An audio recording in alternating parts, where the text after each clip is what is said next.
Howdy, guys. Welcome back to the RedAss podcast. It is a Monday morning once again, and we are very happy to be here. My name is Rob White, class of 14. Man, you sound like you're coming off a long weekend. This is Roy May, Fighting Texas A, class 2015. You wouldn't be wrong. We were all the way up in Borger, which is north of Amarillo in the Panhandle. So basically Canada, because if you're north of Amarillo, I'm fairly certain you're in Canada. Pretty sure I-40 is the border. I'd say that's fair. That's funny. Yeah, we played this gala up there, and I think you'll appreciate this. The artist we performed with is a little known man by the name of Ray Wiley Hubbard. Oh my, that's outstanding. Yeah, it was cool. We get up there, and originally it was his headline, right? So it's supposed to be his show, but Ray decided that he didn't want to play at like 11 o'clock at night, right? So he says, "Hey, young guys, do you want to flip sets? Let's say we both play a 75-minute set and we go first, and then y'all can close out the night." And we said, "Okay, yeah, that's fine." Because that's hilarious. I mean, how many people get to say, "I just want to thank Ray Wiley Hubbard for kicking off the show tonight"? Right. Yeah, he did all the classics. Yeah, he did Snake Farm. He did Redneck Mother. He did Wanna Rock and Roll. I mean, you just go down the list. The guy has such an incredible catalog of music. Well, he's also earned the right to be like, you know what? That's too late for me. It's too late for me. And he did talk to me one-on-one, which was cool. So he comes walking off stage. I'm smoking a cigar, right? He pats me on the shoulder. He goes, "How's your day, young man?" I said, "Oh, not too bad. How's yours?" And he says, "Woke up on this side of the ground, so it can't be too bad."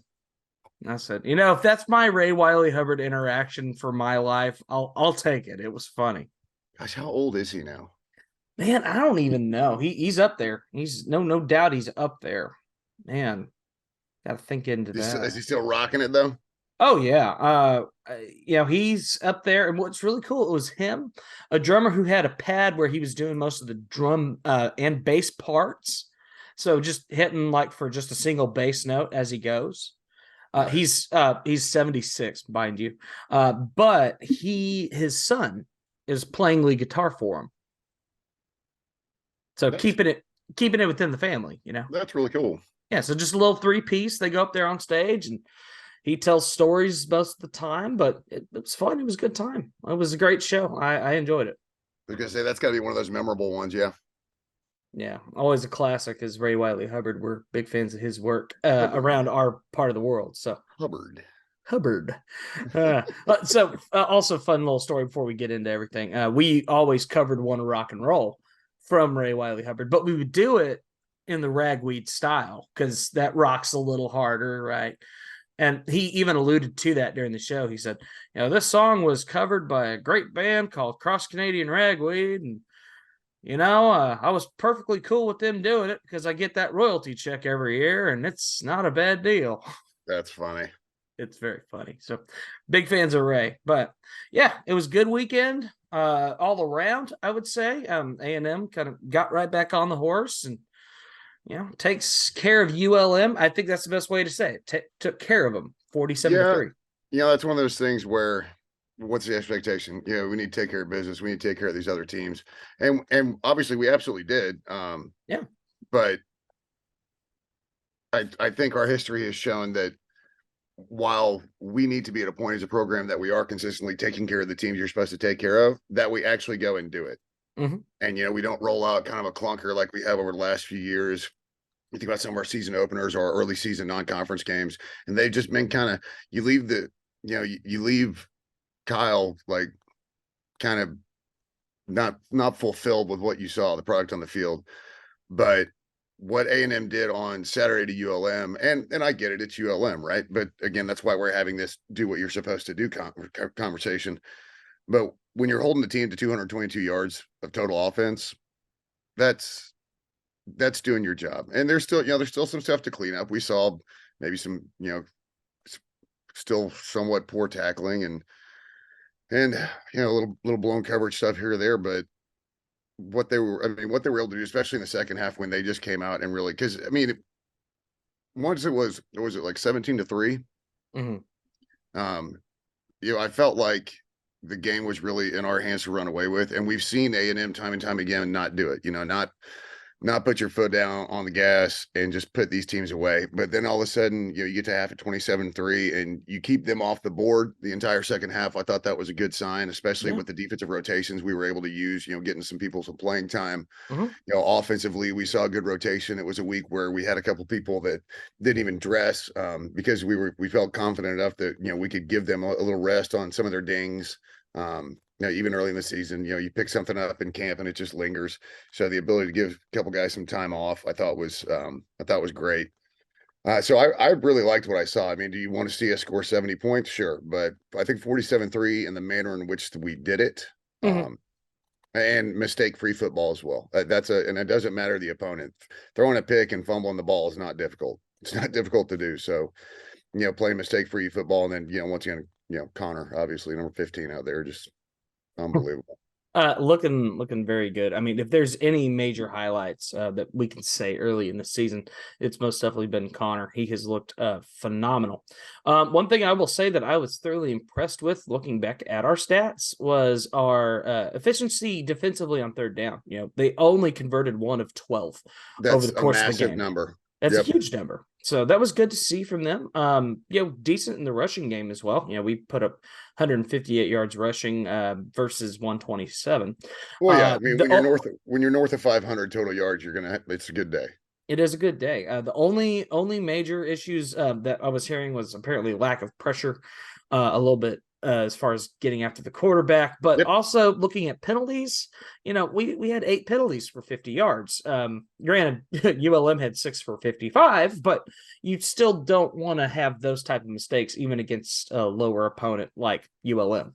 Yeah, the pressure is still the issue. I think anybody that watched the game kind of came away from it. Obviously, you're thrilled with the win. I get it, and you're thrilled with the defensive performance.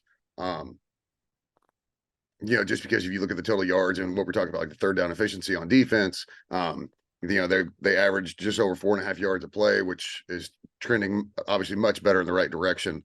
But yeah, it's pressure on the quarterback, and so it's still concerning. I think the defense has to continue to gel.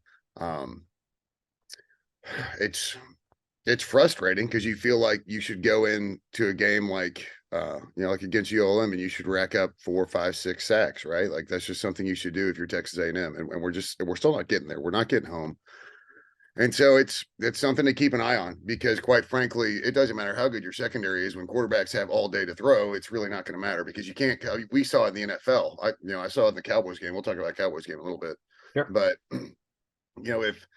if a quarterback has all day to throw, they're like the secondary can only cover for so long. Mhm. It's just a fact of football. They can't, you're not gonna be able to lock somebody down for 8, 9 seconds. When that quarterback can sit there and just kind of la-di-da all he wants to, they, you're giving your corners and your safeties an untenable task. Mhm. So the pressure has got to be there because the quarterbacks are going to get better. I mean, obviously, I don't know how many better quarterbacks we're going to see outside of Tyler Van Dyke. I thought he was fantastic, but Sure. but uh, we're going to see better quarterbacks than what we saw on Saturday, and we're going to see better offensive lines along with those better quarterbacks. Yeah. And even if they're not better offensive lines, at least better talent probably would be a good way to put it. So yeah, I think that's still a concern, moving forward, but you just kind of got to hope that the defense will gel a little bit more and hopefully Durkin will continue to make adjustments. Um, so again, it's the hope that kills you. It always is the hope that kills you, it feels like. But I will say defensively, I definitely want to see more pressures across the board. I feel kind of coming into SEC play, you would hope that maybe we are going to ramp up the pressure a little bit. Hey, we are finally getting into conference play. It's time to really lock it down. And I will say, kind of leading into this Auburn game, if we see similar defensive effort for what we saw with Miami, kind of on a similar playing field, not going to be filled with a lot of confidence. No, yeah, Well, and I don't know that it was necessarily effort with Miami. I think a lot of it had to do with scheme. I don't think we schemed well against Miami, and you're not when you're putting four rushers against five linemen, you're not going to get home on a regular basis, right? Right. It's just a numbers game. So I still think a lot of it's scheme because we know that the talent's there. Like we know that we have the talented players. So we've got to. Well, I'm not playing calling defensive plays. Durkin needs to put them in whatever is the best situation for them to succeed. Um, and what that is, that obviously changes throughout every game from play to play, from drive to drive. That's the idea of having the multiple front defense is that you're able to throw different looks at them. Yeah. But as does our defense need to gel, so does Durkin. Like he needs to get dialed in. It's not just a players being dialed in issue. I mean, yeah, don't get me wrong. He's not the one out there that's, not tackling and blowing assignments. And I get that, but it's still on you as a coach because you're the one that's putting them in those situations and you should have taught them to be in those situations. But he's got to find a way to utilize the talent that we have. Like just maximize everything relative to your talent because if we don't start getting pressure on the quarterback, like none of this is really going to matter once we get into SEC play. Yeah, I mean, talent's certainly not the question here. No. We know we have it, but yeah, we definitely need to scheme better. And I personally, I'm looking forward to seeing what we can dial up, and hopefully, it's going to be a pretty solid game coming in against Auburn. But yeah, let's talk about that game here in a minute. Well, Auburn's always a weird one. This whole series has been weird, right? Like, oh yeah, the home team has such a hard time winning. As an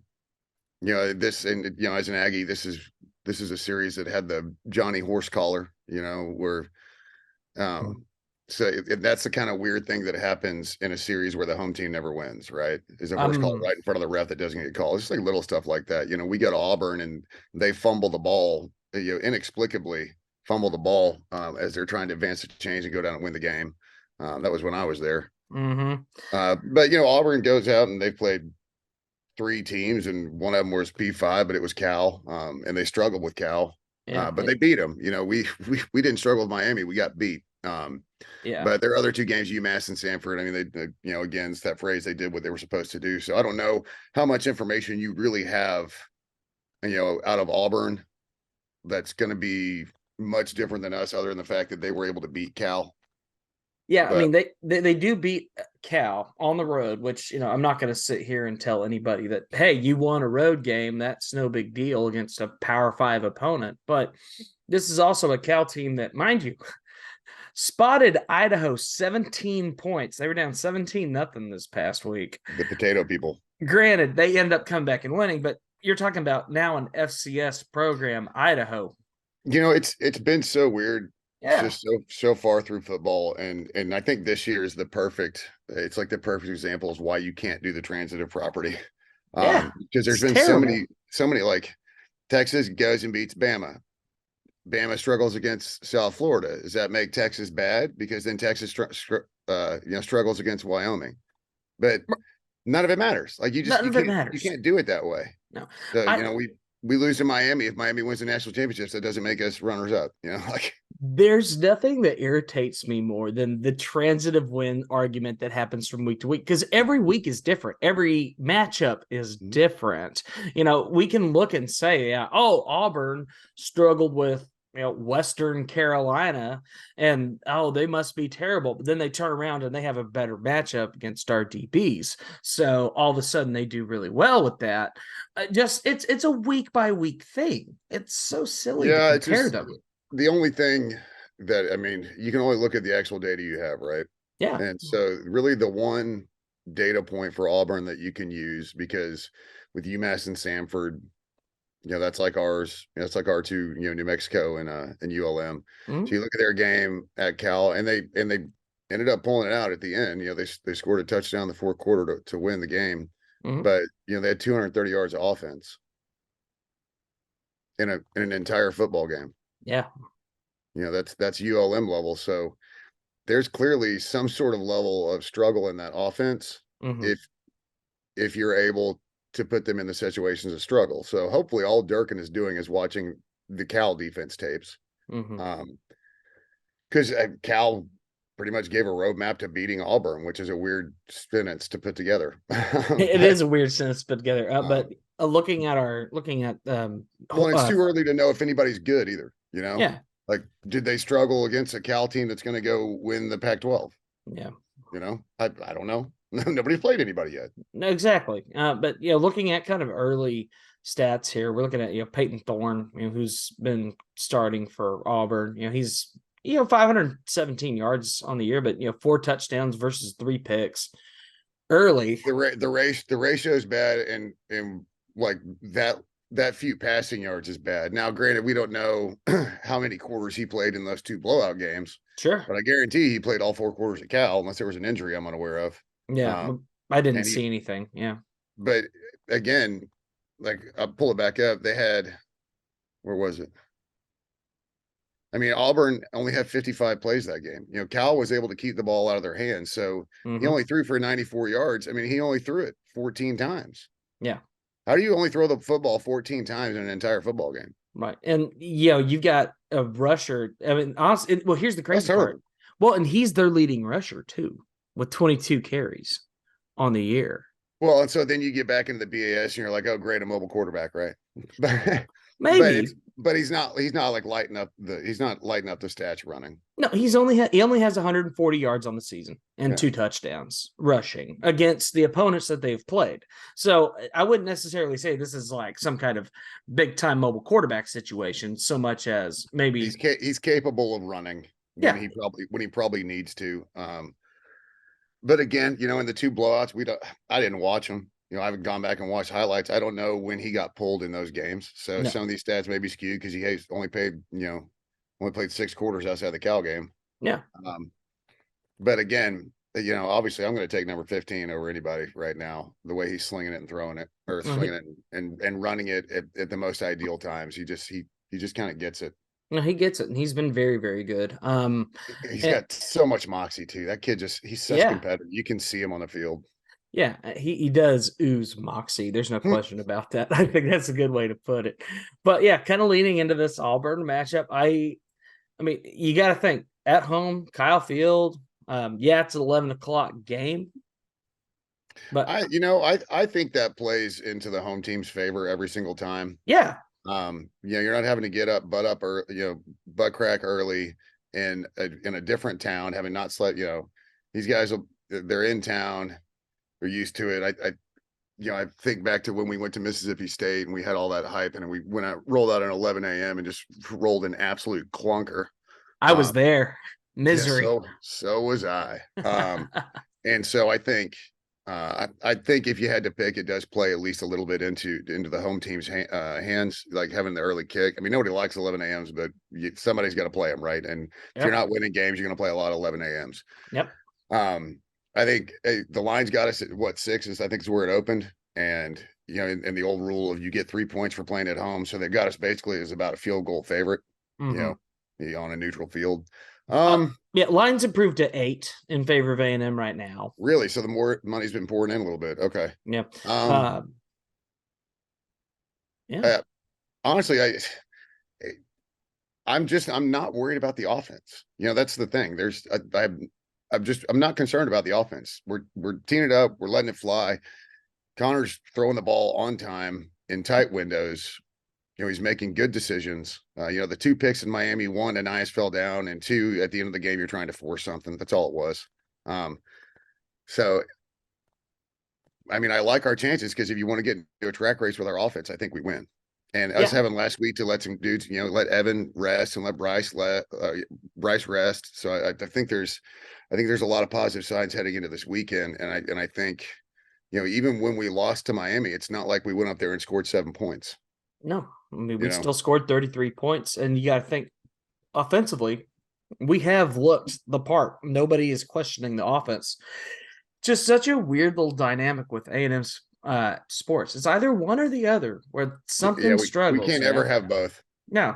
¿Por qué no los dos? Let's get both in there, man. Come on. It's not that hard. I'm looking forward to it, though. I think it'll be good. I think it's in a kind of an unheralded Auburn team. Yeah. But the name on the helmet's still Auburn. So this is a really good chance to instill a little bit more confidence. I think, Yeah. losing to Miami, I don't know if it necessarily changes their confidence, but coming home and beating the snot out of ULM doesn't necessarily give you all the confidence in the world. Yeah, it's just you just went out and rolled them up in a little ball and bounced them down the field, Yeah. for 4 quarters. But I think that, this is a real huge confidence builder for us, especially knowing that we have, Arkansas, the crazy Jerry World game. You have the Arkansas game coming up the next week, and then Every year.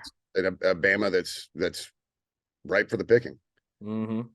So Well, if you can that's get this one under your belt against Auburn, mhm. you can maybe get rolling a little bit. The West Yeah. is there for the taking. Oh, I think I think if we beat Auburn, I think it's down to us and LSU. I think you could legitimately see that game as coming down to it for the West, which would suck because it's in Baton Rouge this year. But yeah. Well, it's weird to think that the entire West just looks so wide open. Yeah, LSU's looked the part. They went out there and took care of business against Mississippi State this past week. Really no question. No, really no issues at all, even on the road with an 11 o'clock yeah, game that we've talked about, right? they thumped him, and I think everybody, at least in the SEC, that was watching that game, because I don't know that was a national eyes kind of game, but I think anybody in conference watching that goes, okay, so Mississippi State is going to come back to earth. Yeah, well, and I think it just further emphasizes, in my mind, maybe the level that Florida State's at. Yeah, I know they played it tough. Florida State is legit, Yeah, but I also think it shows that it's just not easy to transition away from a generational coach like Leach. It's Even when they not were easy. losing even when they were losing, that program had a different attitude about it. And not to say that they necessarily don't right now, but Leach doesn't go out there and get his doors blown off by LSU. Yeah. One aesthetic thing, and this is purely aesthetic, that I just want to make a quick aside on. Mississippi State switching up to the state script on the helmets, and that's become standard. I like it. I love it. It's different, it I love it. works. Yeah, I'm a fan of it. It lets you stand out a little bit, kind of get away from the M-State banner, which the thing is about that logo for me that's so irritating. And Robert Barron's on Twitter pointed it out. The A is off center on the banner for state. Like Yep. it's off the middle. That is so irritating. How do you miss that? Fix that. Oh my God.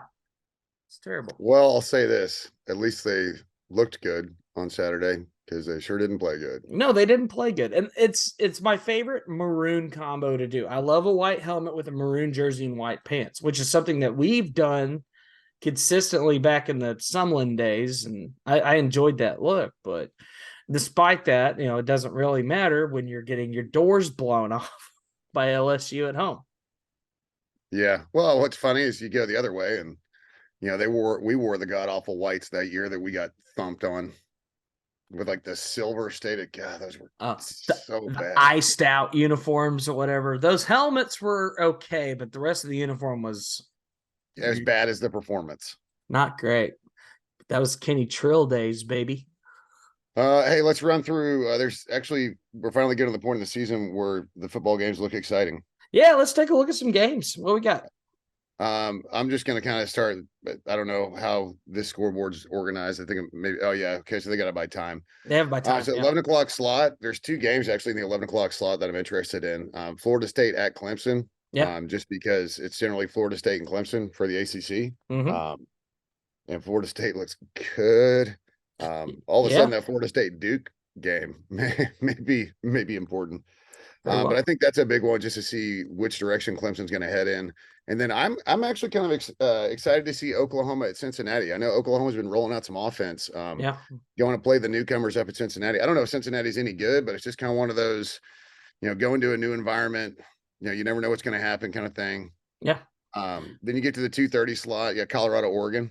Yeah. That's going to be a big one, especially after Colorado pulls off the pretty come from behind win. Yes, I know they were favored. I know a lot of people gave them flack for rushing the field. I understand the whole deal on it, but 3-0 start the year, and at this point, you took care of business against a rival at home in a big primetime slot. I'm down with it. It's a rivalry game. Yeah, the program's been down for so long. By all means, rush the field. Yeah, go have some fun. You're in college. Have fun. All right, and yeah, it's going to be interesting though, because being up in Eugene, yeah, this will be a test. First real test for a lot of people's eyes. Yeah, away from their fans, and Oregon's no slouch. No. Ole Miss, Bama. Yeah. I think Ole Miss is going to beat them. It's at Alabama, but we obviously know that doesn't matter much. And Ole Miss has looked just prolific on offense at times. They've had a tough game with Tulane that was fun to watch. Ole Miss has been, a very, very good program lately under he who shall not be named, and it's been a ton of fun to watch them play. They've definitely been on their game. I really do feel going into this Alabama game that they have the offensive capability to blow the doors off of that game quickly, the way that Alabama's offense did not look particularly great against USF. But then let's also kind of circle back to the fact that that's still Alabama, that's still Nick Saban. It's quite possible he finds something to fix and turn around. Anything's possible on what that. I have no idea, because I don't know where he's going in the quarterback room at this point. I mean, I guess you got to stick with Milroe. Yeah. I mean, good luck. Hope your defense scores. There's a bit of an underachiever bowl happening at 3:00 with Oklahoma State and Iowa State, which look at the way that those two started their seasons. That'll be one of the worst games to watch, probably. Either that or it'll be so incredibly competitive because they both suck. Man, what happened to Oklahoma State this past week? Wow. Dude. Yeah, it's not like you accidentally got like app stated, Uh-huh. Other than that, there's a couple other big ones. I want to see how Tennessee bounces back, to be quite honest. Yeah. It's also getting a UTSA team that just lost to Army. Yeah. But I will say that Army football has an actual vertical attack this year. They have a quarterback. I saw that. Everybody, really weird. Everybody was freaking out. Yeah, everybody should be freaking out. Oh my God. Army Air Corps out here. Yeah, seriously. Yeah, it's maybe like 3 times in my lifetime have I seen Army with like a legitimate passing threat quarterback, and this kid can actually wing the ball. And we have a kicker. I don't know what's going on in Army right now. But because Service Academy kickers are normally, they're not bombing away from 50 yards out, but yeah, I don't know what's up with that either. Very confusing. Yeah. Battle of the Boot this week, Arkansas and LSU. Oh boy, that could make our game against Arkansas a lot more fun if LSU just absolutely destroys them, which I think is a very real possibility. Yep.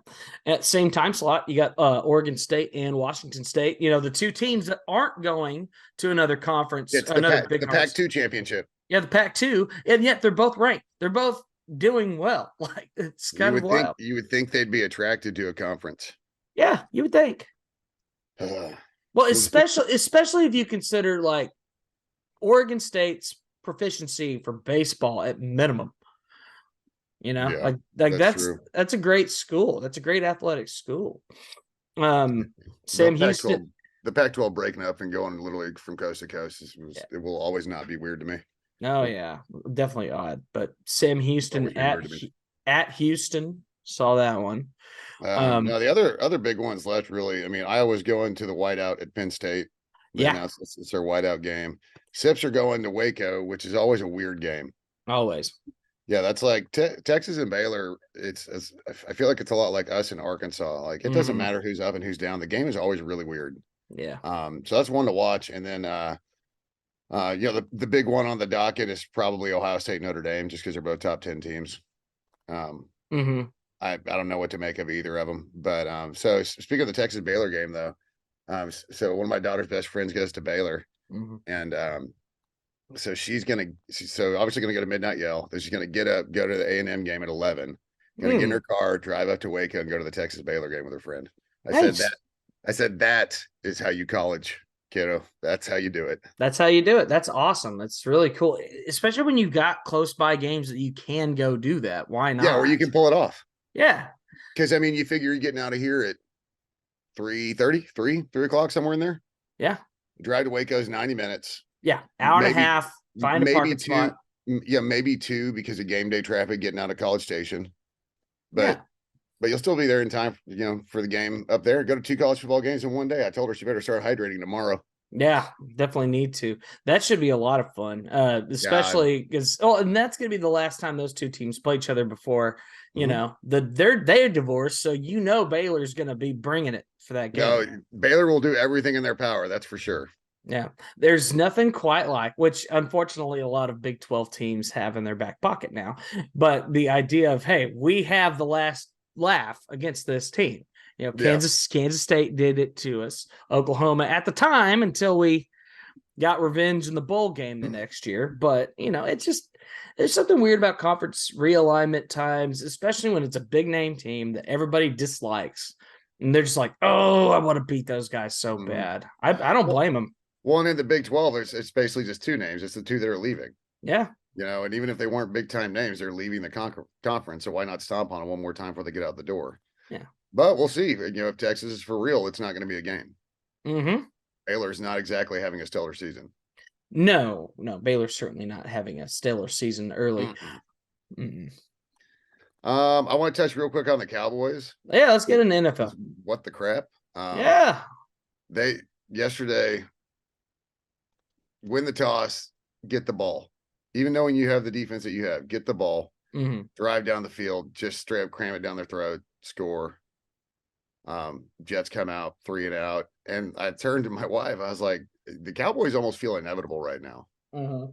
You take into account, you know, obviously how they opened on the road, you know, against the Giants, and then they came home and played, you know, a Jets team without Brett Favre. And the Jets will go as the Wilson to Wilson connection goes. Yeah. If Zach Wilson can't get the ball to Garrett Wilson regularly, the Jets are just going to still be the Jets, even with that defense. That defense will win them some games, but not enough to make them relevant. It's quarterback league, man. And Dak's kind of playing out of his mind. So he's looked great so far. There's no question. Micah Parsons is so much fun to watch. That guy's just such an animal. Yeah. But can we talk about the Bengals real quick and how they've come out a little flat? I feel like you want to talk about Joe Burrow. Dude, once again, hey, girls of the internet, your side piece that you're cheating on your boyfriends with in your head played like crap again this week. Seems very directed. No, nothing personal. It's just so funny because women of the internet, from what I've seen, especially like sports internet, have been all over Joe Burrow because obviously I understand. He's got the look. He's got the moxie. He's sitting there smoking a cigar after winning the national championship in the locker room. Dude's a badass. I get it. But he played like shit again. Yeah, 2 weeks in a row now. So it's 2 weeks in a row. Yeah, you figure you come out, lay a clunker. Everybody does it. I've seen Mahomes lay a clunker, you know, but that's brutal. And unfortunately, that's just been the way of things for the Bengals so far, which, you know, considering they've been so hyped up to be like the division winner this year, that just, you know, fills me with a little confidence. But then again, me being a Steelers fan, we haven't exactly looked good yet. And, yeah, it's Monday Night Football. We're at home against the Browns. Against the Browns. I've got Nick Chubb starting tonight. I don't need him. I'm up 155-96, but I'll take him. Chubb's probably going to score more points. I'm just telling you right now. Oh no, I fully expect to not finish at 155 with my Dixie Chicken Hunch. Well, I had Mike Evans, and he went and did Mike Evans things again. So because that's Mike Evans for you. That's what he does. But yeah, NFL's been honestly off to a pretty cool start. You know, honestly, shocked team for me. I'm okay with it. I can live with it. The Falcons starting off 2-0. And on top of that, I know they struggled in the second half, and it pains me to see it. But, you know, it's good seeing the Lions competitive. Still. I think it's just because you really like Dan Campbell. Of course I love Dan Campbell. I'm a little partial. It's okay. I like to see him succeed, honestly. Yeah. The Texans are just still the Texans. I don't know what can you do? They just got destroyed by Gardner Minshew, basically. I can't imagine what it's like having to be a Texans fan. I mean, they've just literally had no success since they started the franchise, pretty much. No. Been rough. But yeah, no, in case anybody cares, obviously the fantasy football is more important than the professional football. And so the Dixie Chickens were able to bounce back despite starting the Giants defense, and the Giants defense literally taking 2 points from me. That's 2 weeks in a row I've had negative. Yeah. Last week it was Graham Gano. Couldn't hit the broadside of a barn, so he had -5 points. Man. I said when the Giants come to play Dallas later in the season, you know, come here to Dallas, I'm going to drive up there and I'm going to beat 5 points out of him that he owes me. Hey, all I'm saying. Look, and then one other professional sport that we haven't quite addressed. but I do believe that the Astros are still a game and a half up. They are, as of me checking this morning. Yeah, it's still game and half up. Looking a little rough. It's gonna be a wild ending. I'll put it that way. Yeah, and it doesn't help that we're Astros are hosting the Orioles, and I don't know what it is about us playing at home right now, but they're not doing well at home. It's weird. Yeah, but this is where you look at the cancel out. We play down to bad teams and we play up to good teams. So maybe the Orioles, coming to town is just what we need, which is a weird statement, but I mean, I'll take it at this point. For me, I'm definitely of the opinion. Let's go out there, do our job, go out there and win the games. That's all we have to do. Just go out there and win. Yeah, pitch You've well and got get run support. That's a simple game. That's the one thing I think game. is why baseball is so popular. It truly is a simple game. Yeah. Pitch well and get run support. That's it. Yeah. As the old saying goes, score more runs than the other team and you're going to win. It's just life. Just go out there and do it. Little Yogi Berra for you. Little Yogi Berra, go hit the ball. Yeah, get it out there. Yeah, just go hit the ball pretty much. Hit the ball. But I think it's going to be a fun ride, kind of rolling through the rest of the regular season. So I'm in that weird spot right now. So, West Ham, I mean, they lost the City. I'm okay with that, whatever. But yeah, I wasn't, but that's okay. Well, I mean, once Alvarez got hurt, it was almost inevitable. You could see the shift in the defense in the midfield once Alvarez went out. I thought we were holding them pretty well, to be honest, and we should have had 2 goals. But Antonio isn't a striker. But like Stros are in it. Cowboys look good. Yeah. A&M football bounce back. Yeah. Liverpool took care of business against Wolves. They looked a little slow early, but turned it up after that. I saw that. 1-3-1, which is always a nice deal, but it was very similar to the City West Ham match. Like looked slow early and and then we just kind of fell apart and let City do what City does. City does what City does, and money will do that. Alon scored the 3rd goal, and it was right near the end. And the announcers, I tweeted about this. Announcers were like, "He could have had a hat trick," and I'm like, "But he didn't. He wasn't even on a brace. Right. Everybody can have a hat trick if they score 3 goals. He didn't, and nobody else did. So get off his I'm not denying the fact that he's the best striker in the world right now. Sure, but he's phenomenal. But bro, he scored 1. That's it. Yeah. All right. Well, it's just media loves their darlings, right? And we're seeing it. Darling. Well, we're seeing it right now in college football with Deion Sanders. I mean, college football is Deion Sanders right now. He is on. I mean, it's the Deion Sanders show. Yeah, I mean, he's already on the commercials now for Aflac, right? He just immediately got that status, and he's just anytime we can put a camera on him. That's why and maybe this is just a little bit of my cynical side coming out, but part of me was like, man, Colorado State could do the funniest thing in the world right now and win this game and pop that bubble. Yeah, that would have been a very big burst bubble if Colorado State could have held on to win that. But I wanted it. I'll be honest. I was sitting there. We were leaving Borger, heading south. And as I'm watching this game, this is after midnight. We've already torn down. We're tired. It's been a long day, and we just put on in the bus. We just turned on the game, and we're watching it, and every single one of us is like, "Come on, Rams! Come on, Rams!" And this didn't quite get there, unfortunately. Well, and everybody loves an upset too, right? Everybody loves an underdog. Yeah. Yeah, because that would have been a legitimate upset. So it'll be interesting. That that's one of the narratives this year in college football is Colorado. Yeah. And that narrative is like we said, it's gonna be put to the test this weekend. So.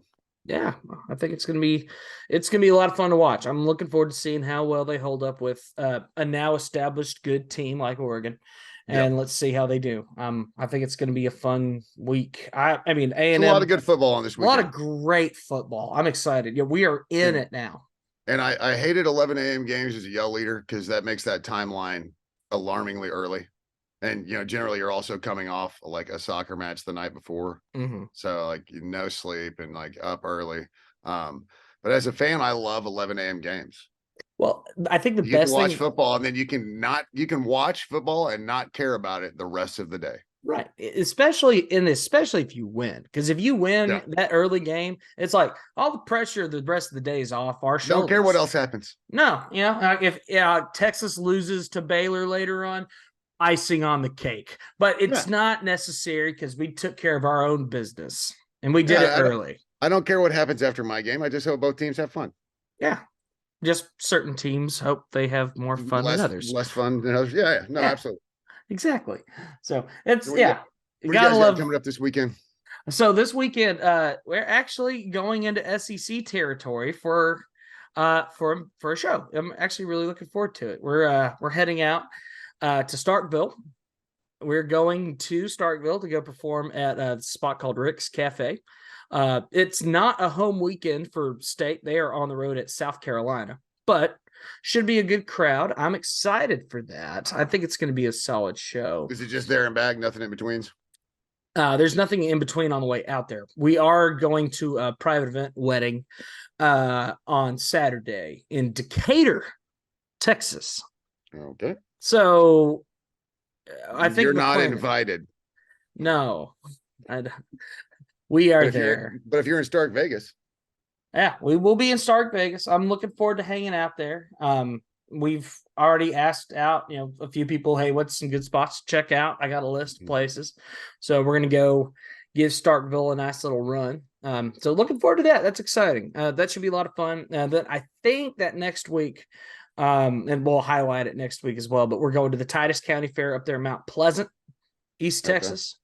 Before we turn around and go to Twisted J in Stephenville, which is always a party. And then the next week's Colorado and Wyoming. So we're just everywhere coming up here shortly. I was going to say, you're about to start getting on it. But on top of getting on things, one thing I'm really looking forward to, we just hit the studio this past week, and I've got a story to tell you. So we get into Austin on Monday, this past Monday. I roll out there. We have a rehearsal at this rehearsal space called Space ATX. It's a very cool place for practicing. If you have a band or something you want to run practices out there, definitely recommend. But we get out there and our producer shows up, David Beck, and he tells us, hey guys, so we can't record at the studio that we want to record at like we were planning on. We're going to have to move it to a different spot. We said, oh, I wonder what the heck happened there. Well, this past Friday, certain rap artist that a handful of people might know, his name's Drake. Drake was performing in Austin that Friday and wanted to record a couple songs at Arlen Studios, the same place that we were supposed to be recording on Tuesday and Wednesday. So Arlen approached us and said, all right, you guys get one of two options. Option A, you can tell Drake to kick rocks because you guys have already put in your deposit, which, could have been a bit of a power move. Or he said, we will give you 2 free days in studio. And I'm like, we got to take the 2 free days because those, that's $1,000, $1,500. Yeah. Whatever it costs for that studio. It's good for us to take advantage of those free days. On top of that, it was a perfect situation because we discovered a new studio that's still in the processes of the finishing touches, but it's operational out in Dripping Springs called Western Wind Studios, and it is a phenomenal facility. We recorded 2 new songs that will be coming out before terribly long. So now we've got 3 singles in the bank that are going to start getting fired out here before long. But the 2 new songs are called Marlboros at Midnight. It's a old style classic country waltz. It's nice. It's a steel feature. It's pretty special. You guys will definitely enjoy it. And then the other one's called The Burnout, and it's more or less a musician understanding song where it's about how it's been a difficult road. Wish we weren't just sitting on these motels on the interstate. Wish we were elsewhere. And we know that we're going to catch fire if we can get through the burnout. That's kind of the tagline throughout that. So if we can get through the tough part of this, it will pay out eventually. We just have to keep driving our feet. So those are the next 2 songs that are coming out after Girl from Fort Worth, I think, is the current plan of attack. This is all subject to change because there's nothing been scheduled yet. But new songs. Two of the more, I would say, better produced songs I think we've ever made. And it was so cool because it was just 5 guys in a room sitting down, making these songs happen. No outside influence. It was just us. Nice. So we're very excited for these new songs and excited to share them with y'all. And we will be sure to tag those as they start coming out. But what else you have going on this week? Now I'm just grinding this week, man. Hell yeah. Gotta we're started up this kind of weekly hour-long training session thing it's a 6-week session, and last week had just like a ton of great information. So trying to implement some stuff into my work, and trying some different approaches and just trying to flex my creative muscles a little bit. Yeah. But going back, get some more filming done for Ribs Real Estate and Ramblings. So got that coming up. And just open houses on the weekend and running around with my hair on fire during the week. Absolutely. That's about the only way we can be, feels like. Mm-hmm. So once again, for plugs, couple of things. So Shred Dirt Designs, right? We're rock and rolling. We got stickers now. If you haven't seen those, they're on the website, along with hats, which we do like our hats. This one in particular, just kind of a standard Richardson trucker cap. Says Shred Dirt on it. With the white lettering. I'm a big fan of that one. It had a lot of people reach out and said they wanted just a standard style of hat. So I was like, okay, we'll fire one. Wasn't that the one you were wearing last week, or? I think. Oh no, the one I had last week was my rope hat. When I had a little rope going on. Yeah. Yeah, that's right. So, but yeah, that's Richardson. We got those. Big fan of those hats. So we got a lot of good stuff coming up here in the next few weeks. So we're pretty excited about it. So anything else we got going on? No, that's it. Just getting ready. I mean, we're in the thick of it now, man. You got NFL, MLB, college football, got college soccer, volleyball. Volleyball's been doing really well. I watched the match last week with U of H. That was a tough one, but U of H is also pretty darn good. Yeah. So hey, it's good to see. Yeah, we are in the full swing of. Well, and soccer got off the schneid finally, and is also headed in the right direction. Good. Aggie soccer. Exactly. And that's good to see that. Definitely good to see that. So if you guys have not, be sure to follow us on our socials. Be sure to go follow Roy May 15 on Twitter, Rob the Slapper. Be sure to follow us at I'm getting all kinds of screwed up at this point. Be sure to follow us at the RedAss podcast here on X and other places. But we're excited. Another big week against Auburn. Let's take care of business and rock and roll. Yeah, big time for momentum heading, kicking off conference play. This is a must have. This is a must have. So let's hope the boys go out there and take care of business, and we will enjoy it from the comfort of being quarterback coach. Couch quarterbacks and all that. Couch quarterback from what? Stark Vegas? Yeah. Throw that dang thing. Yeah, from Stark Vegas. That'll be fun.